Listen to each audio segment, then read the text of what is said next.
Before we begin, let me ask you one question. Have you ever judged someone by their clothes, their accent, or where they come from, only to realize later you were completely wrong? In today's powerful story, a woman thinks she's dealing with an illiterate rural man, someone beneath her level. But what she doesn't know will shock her, change her life, and leave everyone speechless. This story will remind you why never underestimating anyone is one of the greatest lessons of life. So if you enjoy deep, emotional stories with unexpected twists, make sure to subscribe to the channel, share this video with someone who needs this message, and comment your thoughts below. The morning air carried the quiet weight of routine as Daniel stood beside the dirt road, adjusting the brim of his worn hat while watching the fields stretch endlessly before him. His clothes were simple, marked by years of honest labor, and his hands bore the signs of work that demanded patience rather than praise. To most people, he blended perfectly into the rural background, invisible and unremarkable. Yet behind his calm eyes lived a sharp awareness, always observing, always calculating, never needing to prove itself. The silence was broken by the arrival of a luxury vehicle, its polished surface reflecting a world far removed from the countryside. Isabella stepped out with practiced confidence, her posture rigid with authority shaped by boardrooms and contracts. Her eyes scanned the surroundings critically, already dissatisfied. When she noticed Daniel nearby, her expression hardened into quick judgment. To her, he was nothing more than another uneducated local, useful only for directions or manual assistance, certainly not for conversation. She began speaking without greeting, her words layered with technical jargon and corporate precision, explaining land assessments and acquisition plans aloud to her assistant. Daniel listened quietly, nodding with respectful attention. When he asked a short, thoughtful question, Isabella paused, surprised, then dismissed it with a faint smile that carried superiority. In her mind, curiosity from someone like him could only come from confusion, not understanding. As she continued outlining projected yields and soil productivity, Daniel gently pointed out a discrepancy in her numbers. Isabella responded with a brief laugh, assuming coincidence. He clarified further, referencing seasonal patterns and long-term data trends the locals had observed for decades. His tone remained steady, factual, and calm. For a moment, uncertainty crossed her face, quickly replaced by pride. She corrected him sharply, unwilling to accept contradiction from someone she had already defined. They walked the land together, Isabella speaking, Daniel listening. Each step revealed his quiet familiarity with the terrain, his awareness of water flow, erosion risks, and crop sustainability. When he mentioned environmental regulations and future consequences of aggressive farming, Isabella's patience thinned. She interpreted his insight as insolence.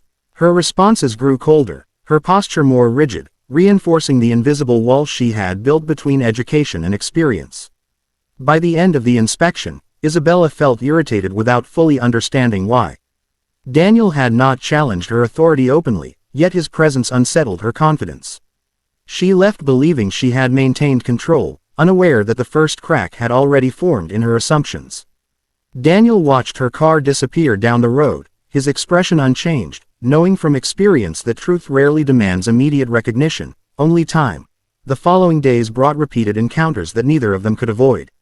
Isabella moved from one property to another, evaluating land and negotiating figures. Yet Daniel seemed to appear everywhere, always quietly involved, always respected by the locals.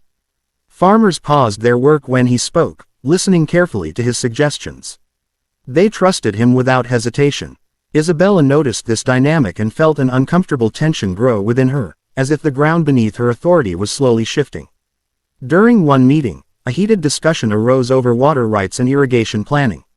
Isabella presented a proposal that looked flawless on paper, but Daniel calmly explained how the seasonal river patterns would render the plan ineffective within a few years. He described previous cycles, rainfall changes, and underground flow behavior with remarkable clarity. The room fell silent. Isabella countered defensively, citing reports and studies. Daniel responded with data from those same reports, correcting interpretations she had overlooked.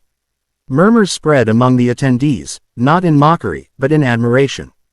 Her irritation finally turned into open hostility. In front of everyone, Isabella questioned his qualifications, his education, and even his ability to read the documents he referenced. The words came out sharper than she intended, fueled by embarrassment and pride. Daniel did not raise his voice. He simply acknowledged her concerns, apologized for any misunderstanding, and stepped back, allowing the meeting to continue without him. The respect in the room followed him out, leaving Isabella alone with a hollow sense of victory. That evening, a formal gathering was held at a private estate to finalize partnerships and celebrate new investments. Isabella arrived dressed impeccably, regaining her composure among familiar faces from the corporate world. The atmosphere shifted when the host announced a special guest whose innovations had transformed sustainable agriculture globally. Applause filled the room as Daniel entered, now dressed in a tailored suit, his presence calm yet commanding. As his achievements were announced, Isabella felt her confidence collapse. Patents, companies, global recognition, and immense wealth followed his name. The same man she had dismissed stood before her as a visionary genius and self-made millionaire. Daniel spoke about responsibility, humility, and the danger of arrogance in leadership. His words carried weight not because they were loud, but because they were lived. When the event ended, Isabella approached him with an apology stripped of excuses.